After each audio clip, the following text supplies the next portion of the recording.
ডিপ্রেশনে ভুগছেন, পেরেশানিতে আছেন, খুব বেশি দুশ্চিন্তায় আছেন, কোনো কিছু ভালো লাগছে না, আল্লাহর সাথে একটু কথা বলেন।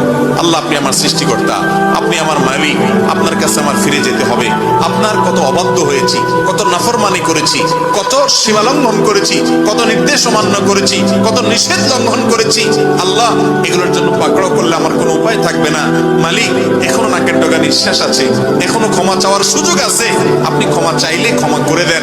আমি তওবা করছি, আর কখনো নির্লজ্জ কাজ করব না, আপনার নাফরমানি করব না।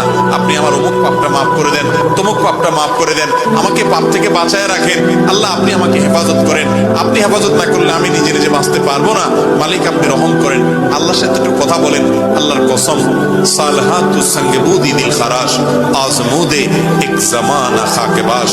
পাথর হয়ে বহুদিন ছিলেন ভাই, একটু আল্লাহর সাথে কথা বলেন, চোখের পানি ফেলেন, দোয়া করেন। বিশেষ করে ভোর রাতের দোয়া, ভোর রাতের দোয়া, এটা গুলি মিস হলে মিস হয় না।